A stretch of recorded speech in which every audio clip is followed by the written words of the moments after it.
does not imply misdeed, does it? Do you suppose I would go to the United States or UK and announce publicly? I would hang myself.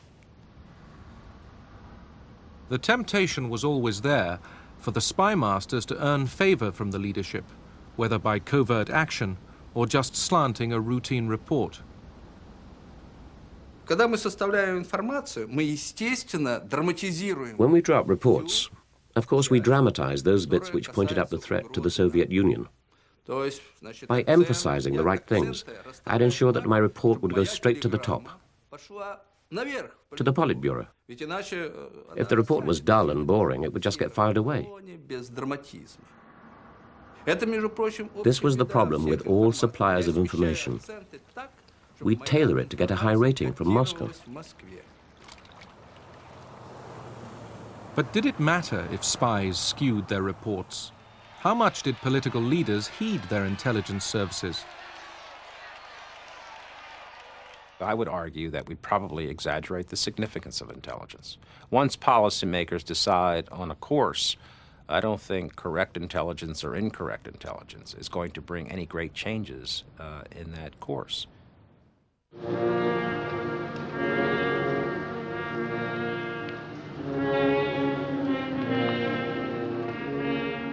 November 1988.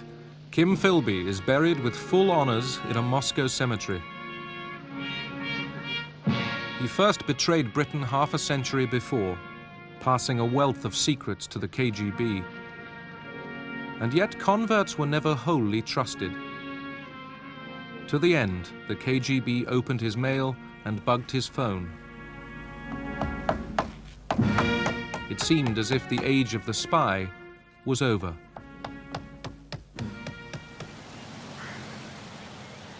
In fact, throughout the 80s, the CIA had been carefully establishing agents within Soviet intelligence and defense circles. Precious sources, like avionics expert Adolf Tolkachev, seen here on his way to a meeting in Moscow with his CIA contact.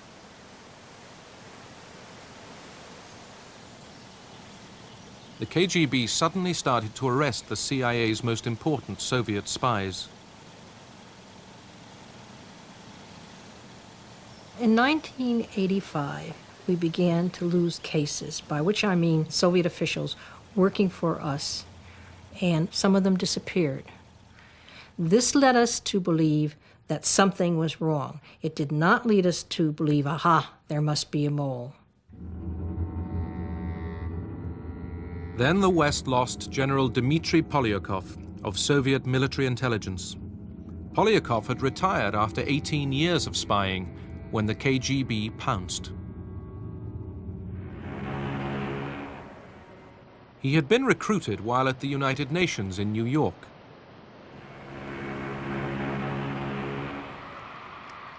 Polyakov returned to Europe in 1962 on the Queen Elizabeth. His picture was taken by the ship's photographer at the captain's dinner. Seated just a few tables away, the FBI man who recruited him, John Mabie. He said, I'm dissatisfied with the way things are in the Soviet Union. The government does not look out for the people.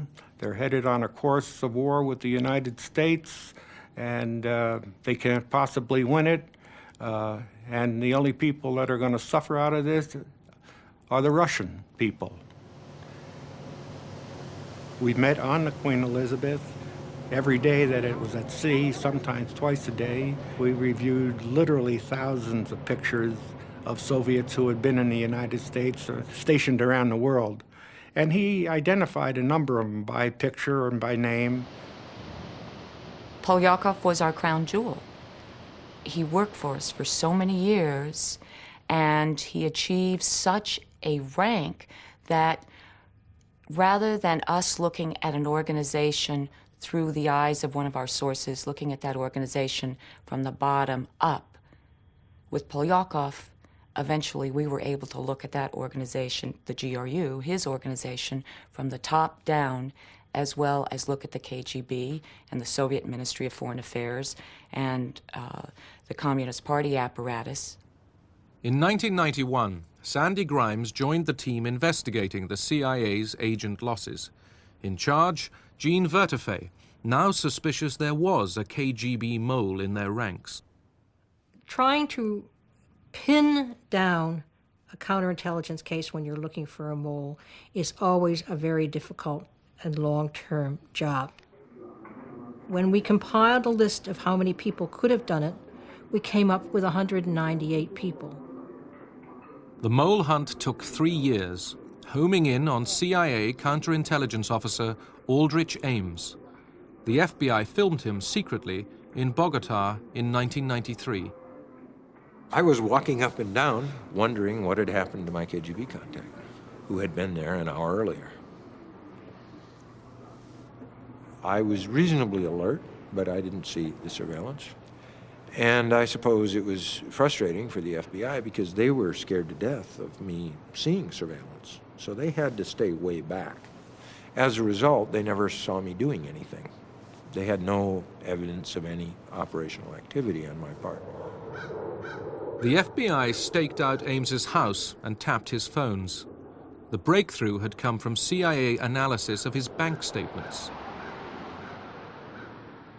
We had just received records from one of the banks Rick had. And Dan is reading these things off, and I'm entering them in the computer. And my God, it was unbelievable.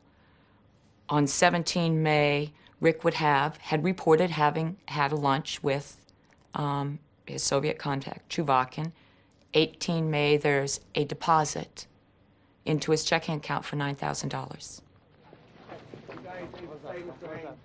On the 21st of February in 1994, Ames was arrested for spying, along with his wife Rosario, after years of high living. Shock, depression, instant recognition of, one's life flashes before one. A sense of things coming to an end, but no sense of relief. It's much more painful than that. In April 1985, Aldrich Ames had walked into the Soviet embassy in Washington and started selling secrets to the KGB. They paid him a total of $2.7 million. Well, the reasons that I did what I did in April of 1985 were personal, banal, and amounted really to kind of greed and folly. Simple as that. I attribute it heavily to Rosario. She was the one who was interested in spending money and who liked to live high on the hog. And I think he wanted sort of to buy her love, and the way to buy her love was to get her expensive things.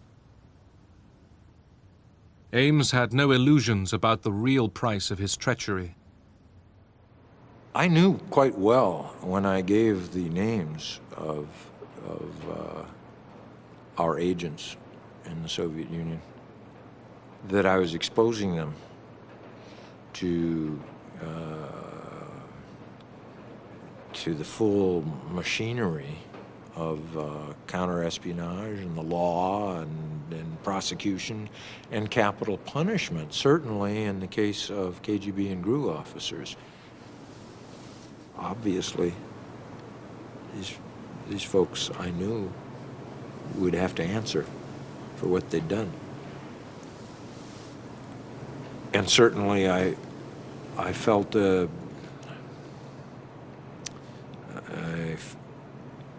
I inured myself against, a reaction to that.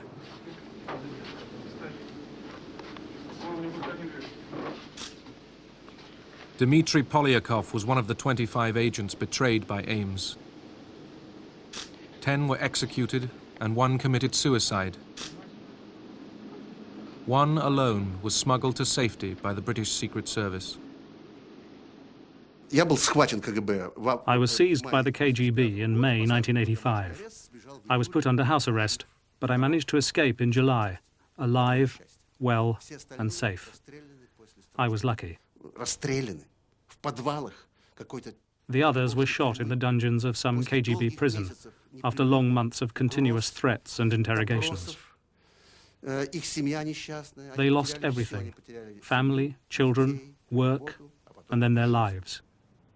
They spent a year, 2 years, or in the case of General Polyakov, nearly 3 years, expecting to die at any minute. Polyakov was tried in secret, critical of the Soviet leadership to the end. He had given the West precious information on Soviet missiles, nuclear strategy, chemical and biological warfare. Yet so many spies paid with their freedom or their lives in destructive cycles of tit for tat. That men like Polyakov gave up names. They gave up secrets. I did the same thing for reasons that I considered sufficient to myself. I gave up the names of some of the same people who had earlier given up others. It's a nasty kind of circle with terrible human costs. Aldrich Ames is serving a life sentence with no remission. Dmitry Polyakov was sentenced to death. He was executed in 1988 with a bullet in the back of the head, then buried in an unmarked grave. For half a century, the spies had peered intently at each other through a fog of ignorance and deceit. They produced ever more realistic appraisals of their opponent's strengths, but very few were able to answer the toughest question: does our enemy intend to fight us? Despite the CIA and KGB's vast resources, the answer lay hidden, not in a satellite photo or an agent report, but in the minds of their opponents.